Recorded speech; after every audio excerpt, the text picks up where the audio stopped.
This is your announcer, Shannon Saint Mainframe, welcoming you to our IP Livecast. The Livecast crew wants to send our heartfelt condolences to the family of the Iron Sheik, a true legend in the world of pro wrestling, who brought so much entertainment to countless lives, even in his second life as a shock jock. Oh, and fuck the Hulk Hogan. Our IP Livecast starts now. Okay, fuck the Hulk Hogan. Yeah. We agree? Welcome Of to our course. IP Livecast. You need to ask that. Rob. We're all in agreement. Rob, Sid, and 3D. We're all here and we all fuck the Hulk Hogan. Fuck the tomato.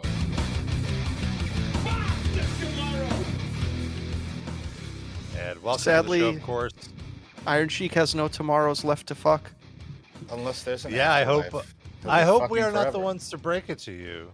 But yes, the Iron Sheik has sadly passed away earlier this week. Dusty Rhodes Muffler in the chat says Yes. RIP this week stands for really important Persian.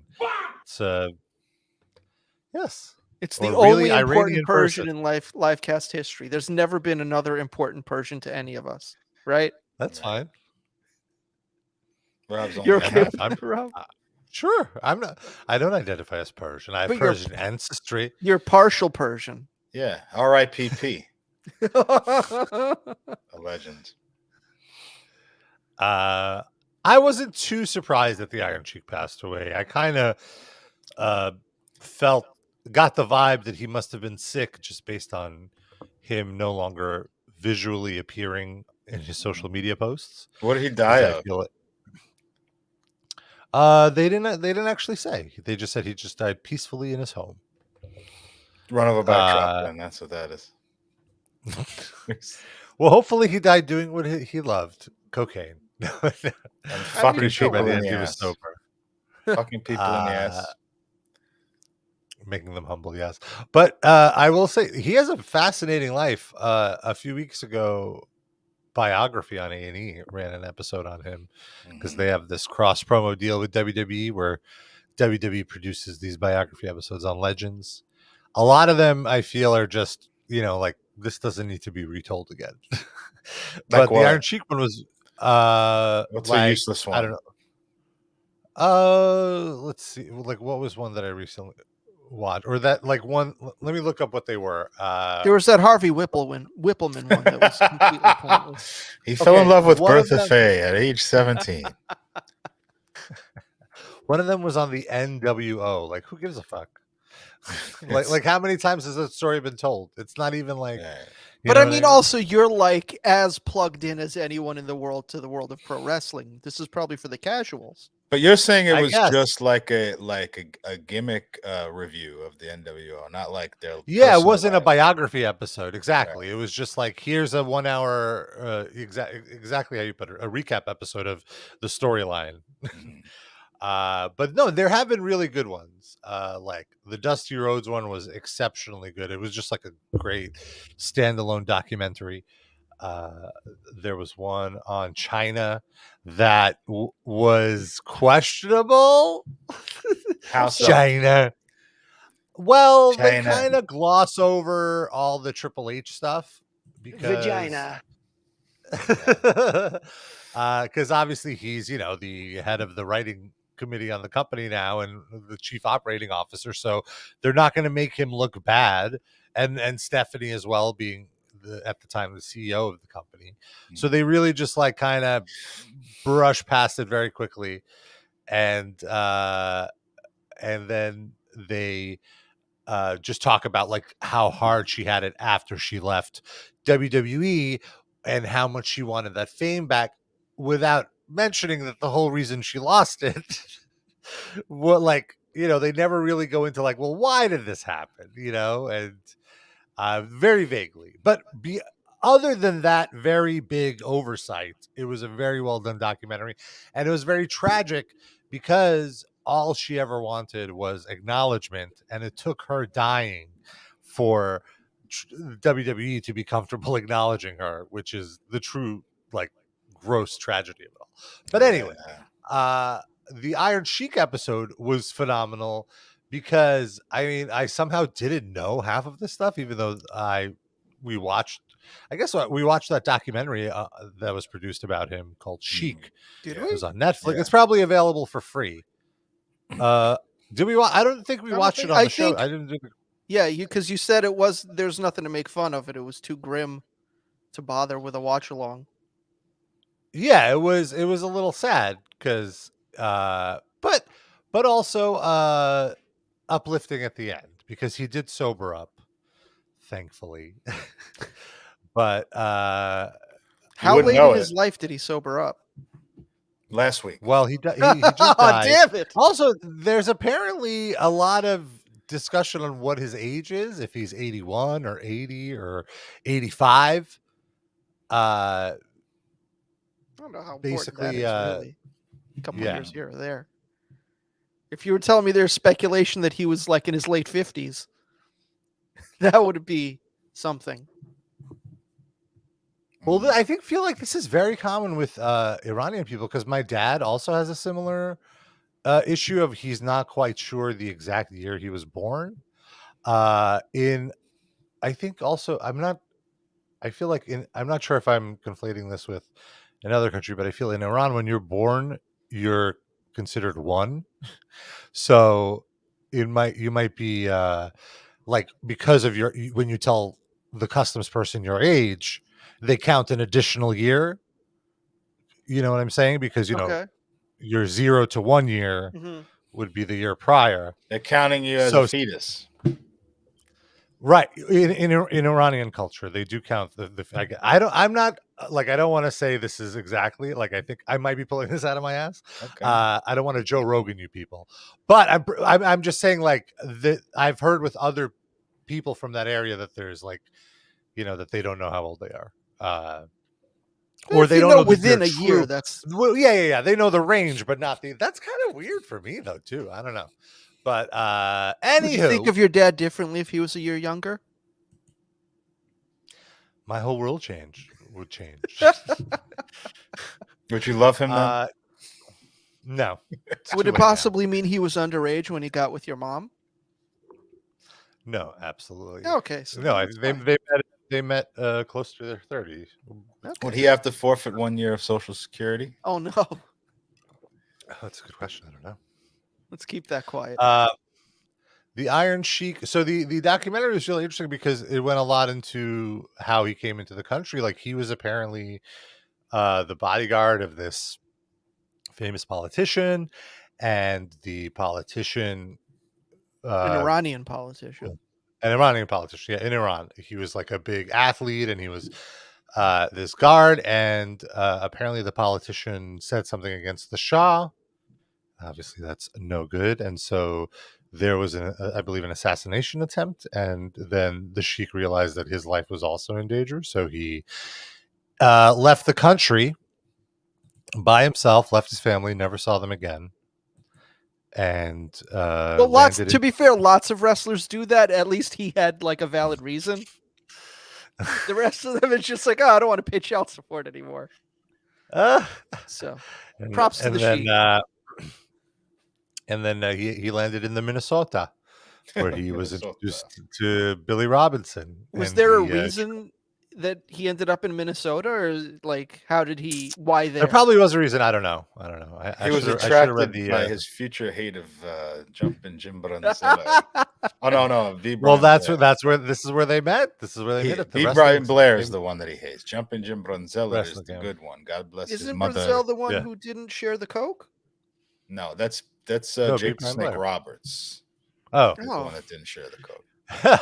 Darren knows all the lore. And so what's interesting is Iron Sheik, before coming to America, before starting to be a wrestler, completely like straight edge, no drug, like healthy, super fit. Moment he gets on the road, boom, he's doing everything, baby. It's a siren's call. I mean, yeah, when literally everyone else around you is doing it, it's very hard to be like the one holdout. You know? Especially doing that. And when also you're just on the road, it's a hard lifestyle because you're throwing yourself into the ring and like injuring your body, and then afterwards you want to take something to relieve yourself of the pain, and then You know, you want to take something to help you go to sleep, and then when you wake up, you're still drowsy, so you want to take something to help you get up, and then you can't go to bed, so you got to take something to make yourself go to sleep, and the cycle continues. Yeah. But you know, I thought about it, and it really did hit me, even though, you know, mostly I had a parasocial relationship with the Iron Sheik. He doesn't know who I am. But it was the first time I saw, like I mentioned, I wrote this on my Instagram earlier this week. It was like the first time I saw representation of me on television was the Iron Sheik and his tag team partner, the Russian villain, the Nikolai Volkov. Like, weird, this couldn't be more targeted to me than any, like, but they were hated. Is that like good representation? So this is what I've been thinking about, like, psychologically, did that fuck with you? Because I rooted for them. Like, my family, like me and my dad, I watched wrestling with my dad. We rooted for him. Like we loved the Iron Sheik. We loved, I remember loving the heel heat. Like when the crowd was, you know, like we're like laughing about it. Cause like, I guess this was my understanding of trolling, even at like a very young age. Like I must have been like 3 or 4. And I wonder, like, I've been thinking about that because, like, I always loved watching movies where, you know, like Rocky IV was one of my favorite movies because of Ivan Drago. And I don't necessarily think I was rooting for Ivan Drago, but I thought he was cool. And like, did that like have a weird psychological effect on me that I'm always rooting for these people that are presented as the evil person in the movie, but for me, I'm like, hell yeah! But there's more context to it than just them being the evil person. Right. Well, I think your reaction is a lot healthier than mine. When I was that age and all the Russians were the bad guys, it just made me. I was already ashamed of that part of my heritage. And like in school, I would try to Americanize myself as much as possible, and that just made it even more. Well, you seem to be at least embracing. That is what I'm talking. Well, I mean, like I enjoyed it, but I recognize what you're saying, and I agree with that. Like there was a shame to it, or like not a shame, like a dirtiness to it. Like, oh, you're a Russian, you know, like you're a dirty commie. Well, I embraced. Even within the tag team themselves, there was that kind of self-hate. Look at that. But you were kind of ahead of the curve because everyone loves the Iron Sheik now. Yeah. You know? Yeah. It was such a delight when he became like a Howard Stern meme, because I feel like, Darren, you and I probably, I don't know, Sid, we watched those shoot interviews before they became like a YouTube sensation. Or shoot interview hipsters. Yeah, it wasn't like now with YouTube, like you can just search shoot interviews. Like it was like they would just, you know, they would surface here and there, like on Napster or something. There, whatever, there'd be like an audio of a shoot interview, and you just listen to it, or you know, I mean, you'd have to they just come. I try to find any shoot interview I could because they were always entertaining, and it was like a new thing. There was people didn't talk about backstage stuff before like the mid '90s. There were no podcasts where every week, you know, people are talking about this, and not just that there were no podcasts. Nobody admitted that wrestling was fake yet back then. Yeah, you know. Well, that's not true. The first kind of interview like that was Bruiser Brody in like the mid '80s. It's very rare. You saw what happened to him. It is very rare. Yes, I agree. But he spoke up and but I loved it. I was all about it. It made me so happy that well, at first I felt bad about it because, you know, there is a slight exploitative nature to it, but then once Sheiky Baby started monetizing his own virality, I felt less guilty about it. Also, the Iron Sheik was famously caught when I was a kid, like during the late '80s. He got caught with Jim Duggan in a car somewhere. Oh yes, and doing coke together. So that blew up. Like all the kids who followed wrestling were like, "What? They're supposed to hate each other." That was one of the first instances of like kayfabe being broken. Of like this was on a turnpike in New Jersey. Of course, they were caught with marijuana and cocaine in the car. And what year was that? 87, 88? 83. So it was right after WrestleMania 3. So that would be 87. 3 would have been, yeah. Yeah, but they got fired and then both kind of got their jobs back after a few months. So I was 13 in 1987, and I can tell you with veracity and certainty. I knew wrestling was fake at the time, and yet it was still shocking because no one did that. It's not that like I didn't know that the matches. There was no evidence. There was no proof. They kept it like hermetically sealed to the public that it was fake. So when that would happen, you would be like, "What the fuck?" Now a shoot interview is like almost like who the fuck cares unless the guy says something really interesting. You know? See, they should have turned it around and been like, see, this is how bad drugs are. But it makes you'll even ride to the dealer with your worst enemy to get a hit. You turn on your country for some coke. That's exactly right. It's a missed opportunity. Join the axis of evil. What was I going to say? Oh, I remember there was a big expose on the local news on WWOR9 where like they got a retired wrestler to say like, yeah, we're talking to each other during it's all choreographed. We kind of plan it. And then they like zoom in and they show you like, look, see, at this point they're talking. And I remember my parents showing this to me like, see, and I was just like, I don't care. Like an art form. Who cares? I'm fine. It's all right. Why do they need to spoil your illusions? What kind of thing is that? Well, I think by this point, they fell out 17 of with it. Next, you're gonna tell me there wasn't really a talking car on Knight Rider. Yeah. When I was like 14, I remember on NBC they had Secrets of the Ring revealed on the same network that showed fucking Saturday Night's Main Event. By the way. But many years later, and I remember the main person behind the Secrets revealed was Harley Race. Fucking Harley Race. What? Really? Fuck Harley Race. Wow. And it was so funny because I remember reading in like the dirt sheets, like people in the wrestling industry were like, oh, this is so fucked up. These people will never work again. And it was like, oh, this was silly. Like nothing happened. Harley Race gonna work again anyway? This must have been washed up by then. He was fine. That doesn't stop some of these guys from working. Yeah. Well, he was doing a wrestling school. No, he did fine. He had a wrestling school. They had a relationship with whatever Japanese promotion, whether it be Pro Wrestling Noah or Wrestle One, and they would just send people back and forth. He was doing fine. Yeah, but I mean, he didn't, just like he's not gonna have. Well, yeah, clearly he needed the money to do this fucking thing. He took the money. He must have needed it. He could have just said no, but no, I agree. But it's worth looking up. Son of a bitch.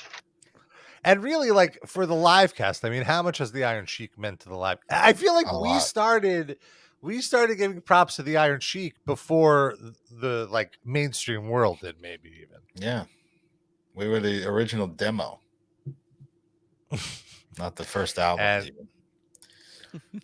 Was he our first inductee into the Livecast Hall of Fame? He's in the first one, second We class? did two in the same episode. It's him and Douglas Levison. Yeah. First class inductee. Yep. So you can watch that episode for free. Look it up on our YouTube page.